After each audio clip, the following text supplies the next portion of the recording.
Hello, welcome back to another episode of Panty Melters. You've seen the nominees, let's talk about them. My personal favorite is the new Luke Cage, Damn. He is fine, bald-headed, Can't wait to see this project. I definitely am excited about this one. Another guy on the list that I'm really excited about is Odell Beckham. I heard that Demi Lovato has been seen on some dates with him, so that's a good look for her for sure. Is it? Yes, it is. He looks like he wears her clothes. I'll tell you who I think is handsome. I really think Ryan Coogler is extremely handsome. I agree. I'll fight you for him. I love the way he's breaking barriers. You can have him, girl. He actually is engaged. Actually, he's engaged. She can have him. Yeah, I'm not going to fight for him. But he's extremely talented, and I love how he's breaking barriers in Hollywood. Absolutely love the work he's doing. Right. And he's fine. And Chance. Chance is, I wouldn't say he's cute. Melting, but he's so cute. Adorable, and he comes from a great genetic gene pool. His dad great very music. Attractive.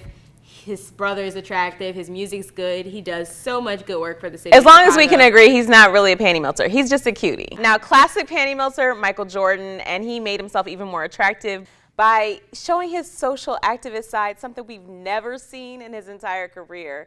Might be too late for him, though, now. We'll see if those price of Jordans go down.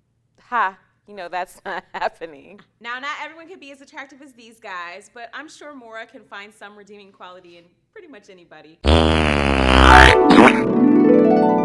This week's UglyFine actually has a very soft place in my heart, as he was one of my favorite characters on The Wire. I'm talking about Michael K. Williams. A lot of you guys may think he's not the most classically attractive. One, he does kind of have this jarring scar down his forehead. But here's a few things that make him kind of fine to me. One, he is a phenomenal actor. Two, he actually was overcoming addiction while playing Omar. I think that's just discipline on a whole nother level. And three, he is actually a devout Christian and speaks openly about his faith. So I feel like these are actually reasons that he could be considered a little more fine than ugly. And for all of you guys, he is this week's UglyFine. Thanks, Maura. Now, I actually agree with you. Michael K. is actually pretty cute.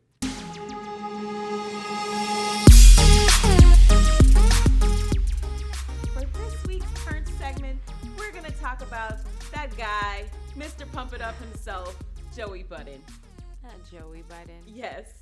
Some people call him Joey Buddens with an S. We could call him Holy Buttons. What is wrong with having a wife beater with holes at your house? He didn't plan to be chasing people around town. I bet Drake doesn't have wife beaters with holes in them. I bet he does. Anyway, is it turning you off or turning you on that Joe Buddens had to chase down Drake's stans who came to his home to stalk him over his beef with Drake? You know what? I'm not going to say it's turning me off. I definitely think he was defending himself. I thought it was hilarious. And I'm kind of happy that he took some action. He said if they ever come back on his block, he gonna kill one of them with some rocks. And that turns you on, I bet, Miss Chicago. I'm happy he did something. And I like Joe Budden, so Nah, I like Joe Buddens too. My only thing is don't come for Drake if he don't send for you. You guys have seen all the nominees. You've heard us talk about them. We want to know who your pick is. Make sure to vote in the poll below. If you're not feeling any of these guys, make sure to leave your pick in the comments, and we'll check back for you next week. Thanks for joining us.